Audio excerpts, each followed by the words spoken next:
Sight reading is a special skill that many pianists struggle with. If you are a pianist who is embarrassed by your lack of sight reading skills, I want you to know that you're not alone. I recently sent out a survey to my email list asking about their biggest struggles in relation to the piano, and one of the most common answers was sight reading. So today I want to give you a 5-step framework to improve your sight reading that you can implement right away. Now, of course, I can't guarantee that you're going to become an expert sight reader overnight, but if you put these tips into practice, you will be on your way to becoming a better sight reader, and then you can continue to implement them as you practice your sight reading. So let's get started. First of all, just so we're all on the same page, I want to clarify what sight reading is. The real definition is to play something that you've never played before. So you really can only sight read a piece one time, and then beyond that, it's considered practicing. But of course, if you pick up some music that you haven't played in years, it certainly might feel like you're seeing it for the first time. And there is value to sight reading things that you've played in the past. Let's get into the 5-step framework. Step 1 to improve your sight reading fast is to look over the music before you ever play a note. This is so important. You want to make mental notes of all of the obvious things like the key signature and time signature, but also look through and see if there might be any tricky rhythms that are going to trip you up. If you have a little time, you might want to mentally think through those tricky rhythms. Also scan for anything out of the ordinary. Maybe it's notes up in the stratosphere with a bunch of ledger lines, or a measure with a bunch of accidentals, or a key signature change partway through the piece. Anything that you can make a mental note of before you start playing is going to help you once you start to sight read. Step number 2 is, if possible, play a scale in the key of the piece that you're about to sight read. Now, I know that in some cases, like if you're playing for auditions or something, this isn't going to be possible. But if you are practicing sight reading at home, which you should do, and we'll talk about that in a minute, then you can absolutely play a scale and maybe even a chord progression in the key of the piece before you get started sight reading. This gets your mind and your fingers in the right place before you ever start and will help you avoid missing notes or accidentals that are in that key. You might notice that we're already at step 3 and we haven't even started playing the piece yet. That's okay, because this mental preparation that you're doing in steps 1 and 2 are setting you up for success in step 3.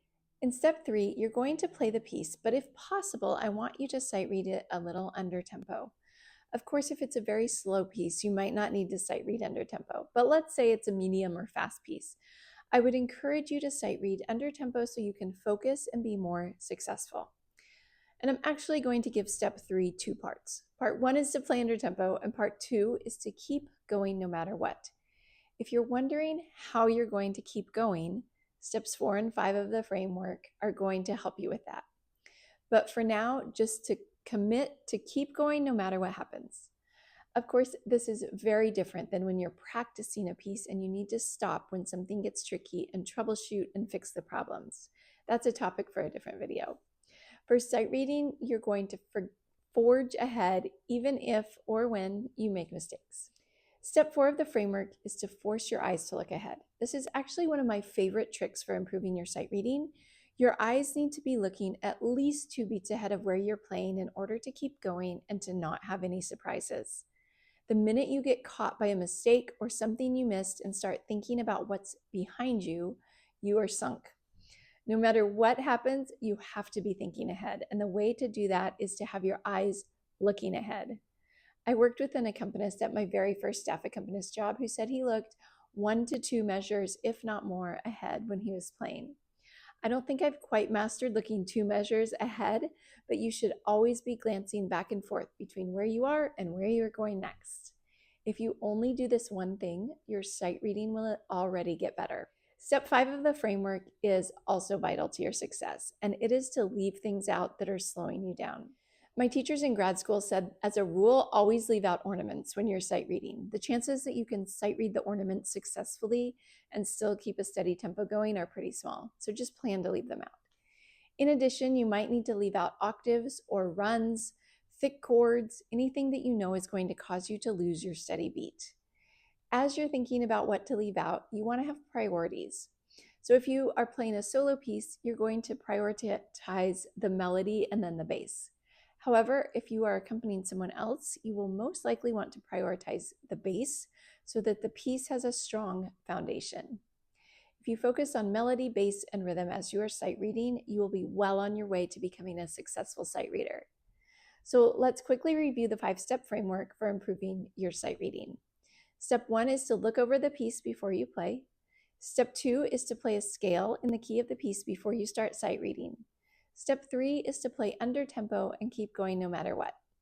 Step 4 is my favorite, which is to force your eyes to look ahead, and step 5 is to leave things out in order to keep going. Now, I mentioned that I would talk about practicing sight reading. These 5 steps that we've gone over today will improve your sight reading instantly. But the reality is, if you want to be a good sight reader, you need to practice sight reading. You can sight read anything. Grab books that you played out of when you were a kid. Find free music online on the IMSLP website. Grab a hymnal. Really, any music that you can get your hands on will work to practice sight reading. And while I said that sight reading only happens the first time you play a piece, there is some value in sight reading a piece again and implementing what you learned the first time. So maybe you choose a piece and use the 5-step framework that we went through today. Then the next day, you come back to the same piece and you use the information that you gained on the first day and you sight read it again. But this time, you have a better idea of what to leave out and where the tricky places are going to be that you need to think about before you start. While this isn't true sight reading, it can be a useful exercise to improve your skills of dissecting the music.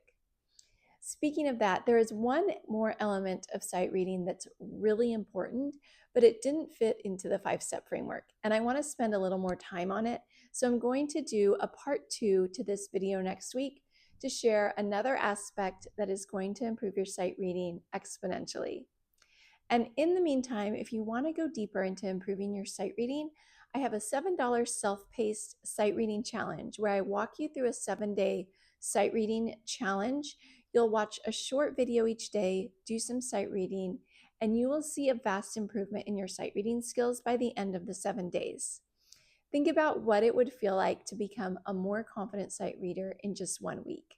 That's what this challenge does. The link to the challenge is below. Be sure to subscribe to the channel so that you don't miss part 2 of this video on how to improve your sight reading. Thank you so much for watching. I'm Rachel Ehring, and I will see you here next week.